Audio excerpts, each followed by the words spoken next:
Yeah, I'll react to that, sure. Obviously such an iconic car, guys.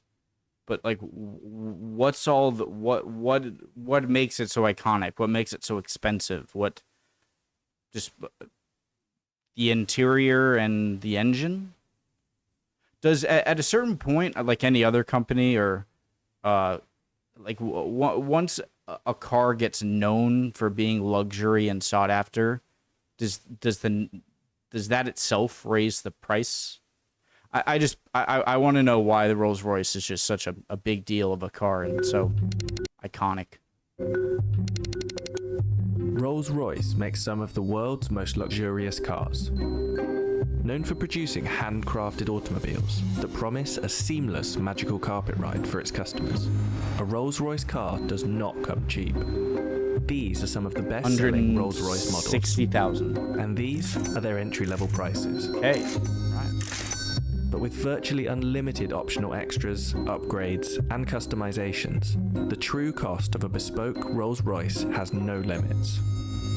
In fact, Rolls-Royce refuses to even discuss its base prices. There isn't really a specific base price which we would just discuss because it really depends on each customer as an individual and the bespoke options which they like to design and develop with our bespoke team. I was half expecting him to say, if you have to ask the price, you can't afford it. So what are some of these bespoke extras? And is that what makes Rolls-Royce so expensive?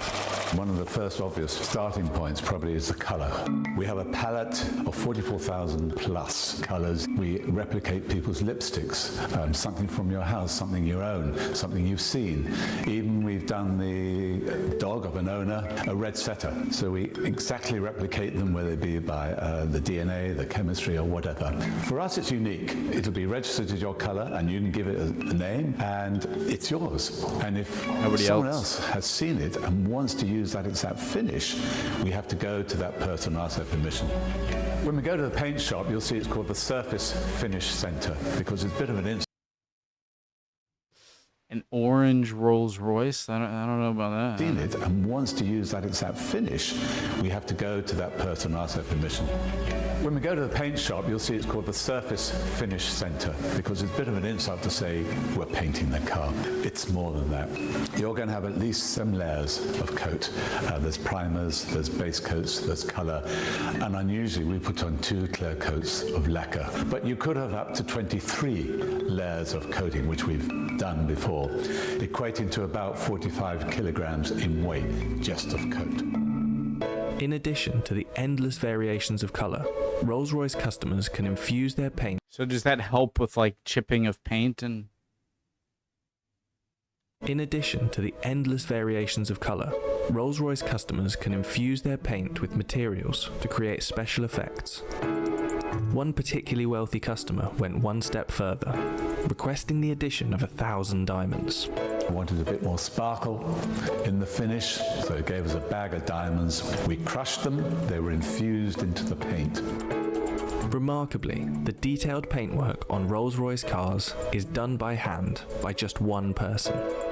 My name is Mark Court and I am the coach liner for Rolls-Royce Motor Cars. A coach liner means that I am able to put this pinstripe onto the side of the car. The uniqueness is the fact that I do it completely freehand and I'm the only one within Rolls-Royce that can do this. That's like worldwide within the Rolls-Royce BMW group. So the brushes I use is made of squirrel hair.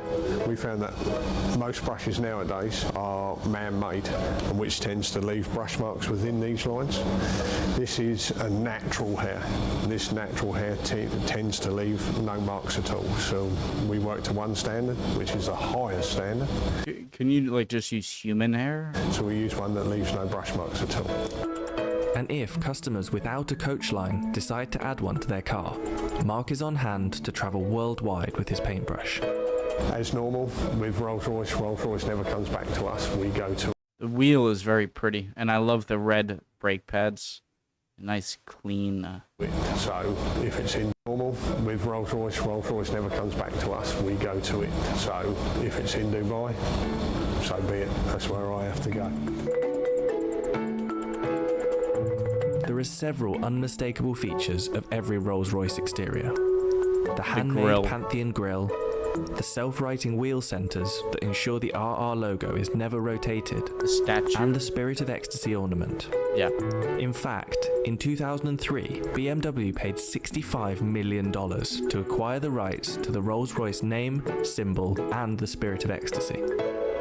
But it's inside the car where luxury and cost dramatically increases.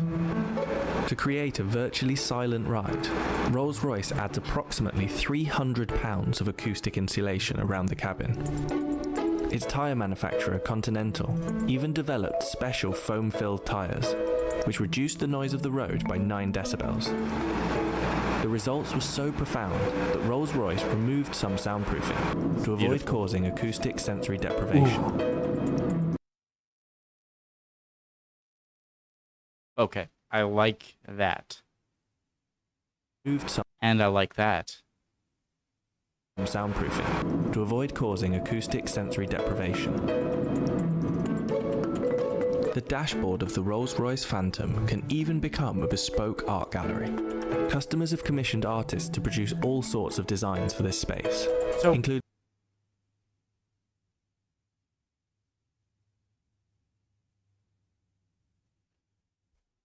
Oh. It seems to me so far that the price is so much higher on this because wealthy people usually buy it and they want to add a lot of custom, interesting things with really pricey materials in the car. I would really love to know if you put all of these things, if you get rid of all of the custom stuff, okay? Get rid of the custom paint job, all right? You get rid of the foam tire insulation. Just how much would I would love to see the profit margin. That would tell me a lot. It would be how much more does it cost a company to create a Rolls-Royce without any personalization orders from your customer? Like, how much more expensive than a normal car would it be? Right? Get rid of the Rolls-Royce logos, the grill, and all that stuff. I really want to know where the price comes from, and maybe we'll get like towards the engine and stuff including later. this gold-plated, 3D printed stainless steel installation that replicates the customer's DNA profile. Another shining feature of Rolls-Royce is the Starlight headliner, an intricate series of fiber optic roof lights that recreate the night sky.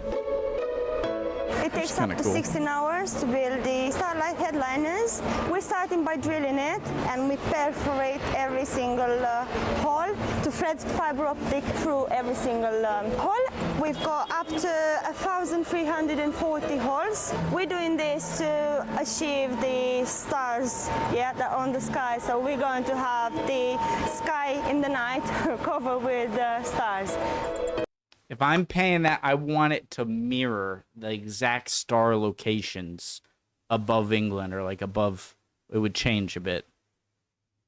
But As with all things Rolls-Royce, customers can create bespoke starlight designs, including randomly generated shooting stars. One customer even had their design matched to exactly replicate the constellation of stars from the night they were born. exactly The what I was embroidery on the upholstery is also tailor-made to the customer's design choice. So there's no real standard process that's repeated with embroidery, just because every single design is completely unique to the customer. It's not just a case of scanning in an image, turning it into embroidery. Every single aspect of the image is thought out. The different angles of the stitch will reflect the light in a different way. So rather than it just being a flat image, we're trying to bring it out to that next level. So it's almost three-dimensional, like a hologram effect that you can get from our stitching. The most complex embroidery project Rolls-Royce has completed is this special Rose Phantom model, which consists of 1 million individual stitches. The Rose Phantom is the biggest embroidery we've done to date. We'll have to map out exactly what order we're putting all those embroideries onto the leather so that they all join up to match some of the stitching. There's no tolerance, it can't be out by a millimetre, otherwise it's completely written off. Just take a small aspect of the Rose Phantom. It's a good example of the development of one of the butterflies. What seems relatively simple in like an image actually becomes very complex for embroidery. So for the Phantom Rose headliner, there's a few techniques that we hadn't used before. Because of the scale of the Rose headliner, we had to break it down into individual elements. So each individual butterfly, the flower heads themselves, and then all the vines and leaves. So you can see here it's basically different layering of different coloured stitches in different densities, and by building those up we can create that sort of fade effect where it's darker to the centre, fades out towards the wings, fine-tune them to the quality that we'd expect, and then start combining it and bringing it all together for the whole headliner. Rolls-Royce has seen a boom in sales over the last 10 years. In 2019, sales increased by roughly 25% to 5,152 units, with the average age of a Rolls-Royce owner dropping from late 50s to mid-40s. Take Drake, for example. His Bashukan model, a special edition of the Phantom, left the factory at a value of about $700,000. However, the customizations that Drake made, such as the diamond-encrusted Ovo Owl in place of the Spirit of Ecstasy, is thought to have brought the overall price to about $1 million. The most... Alright, I'm gonna sound boring, as always, okay? But this seems to be like something that rich people would buy to show other rich people that they spent a lot of money on this thing. How much does the car cost with zero, like, get rid of as much of the manual applications as you can. Just make it, to me, I don't care if a man or a robot made this perfect stripe. I know it does to some, and if you have a lot of money, of course you're gonna spend it on it, right? I don't need the specialized roofing or whatever, or the hand done embroidery, and I don't want a car to impress people. I want a car that I like and that runs really well for the best money, right? And this just seems like when people say, oh, it's a Rolls-Royce. Well, it just seems like instead of like, oh, that's a great engine and all this, it's like, that's a really expensive car, you know? And I just... Am I being too much of a downer here? The most expensive Rolls-Royce model ever built was the Sweptail, the result of over 4 years' work. This one-of-a-kind car was reported to cost $13 million, previously holding the title of the world's most expensive new car.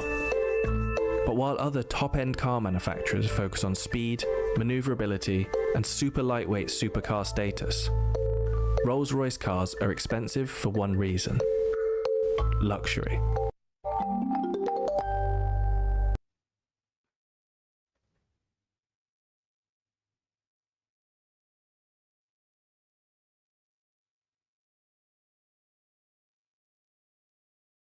Okay.